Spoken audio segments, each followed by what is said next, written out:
We'll be discussing loose coupling in cloud systems design. Subscribe to the channel and like this. Loose coupling is concerned with how much one component must know about another for the system to function successfully. A loosely coupled architecture lets components interact through minimal, stable interfaces. Each part can then scale, fail, or change without dragging the others with it. Component decoupling removes hidden assumptions between parts of your system. Where does that coupling actually hide? Those assumptions hide in shared databases, synchronous calls, and deploy scripts that ship everything at once.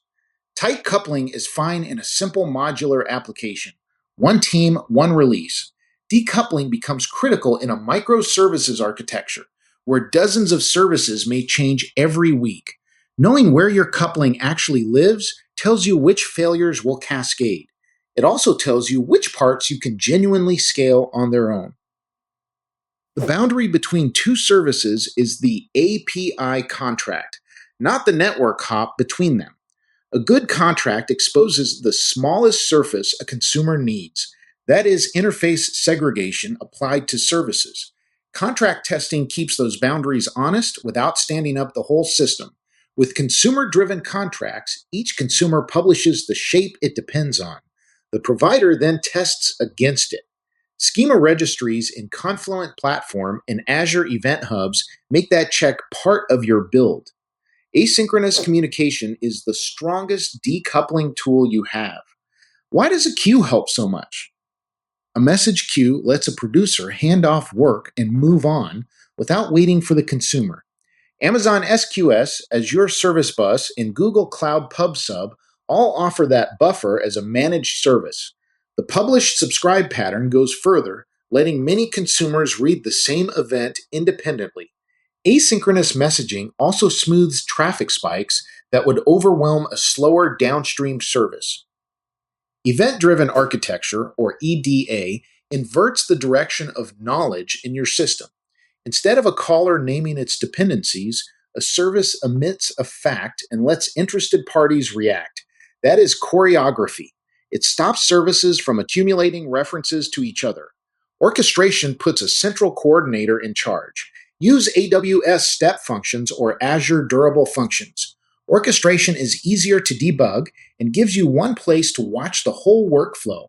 Choreography scales better across teams, but end-to-end tracing gets much harder. A shared database is the most common hidden coupling in cloud systems. Two services reading the same tables cannot change their schema independently. That holds however separate the code looks. Database per service gives each component sole ownership of its own storage. That data ownership is what service autonomy actually means in practice. Bounded contexts from domain-driven design tell you where to draw those lines. Each context keeps its own model of a customer or an order. Translation happens at the edges. Stateless services hold no session data locally, so any instance can serve any request. Session state moves to a shared store such as Redis, DynamoDB, or Azure Cache. What removes the hard-coded addresses? Service discovery then removes hard-coded addresses, so callers resolve a logical name instead of an IP. Kubernetes DNS, HashiCorp Console, and AWS Cloud Map all fill that role. An API gateway decouples external clients from your internal layout. A service mesh does the same job inside. Decoupled systems retry, and retries mean the same message can arrive twice. Idempotency makes a repeated operation safe, usually through a deduplication key the receiver records. Without it, at least once delivery in SQS or Kafka quietly turns into double charges. A circuit breaker protects the other direction, cutting off calls to a dependency that is already failing. It fails fast instead of holding threads open until the caller stalls too. Pair these resilience patterns with timeouts, bulkheads, and dead letter queues, so one sick dependency stays contained.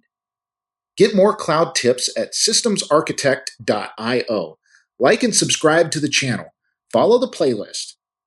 Independent deployability is the measure you should judge your coupling against. If shipping one service forces a coordinated release of three others, that system is not loosely coupled. Versioned, backward compatible contracts are what make a single service deploy safe. Event sourcing supports this by storing state as an append-only log of events, rather than a mutable row. CQRS, or Command Query Responsibility Segregation, then splits the write model from one or more read models. Change isolation is the benefit you feel first.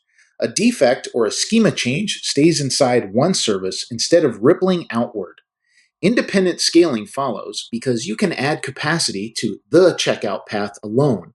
That maps straight to cost. You scale the hot 10% rather than the whole application.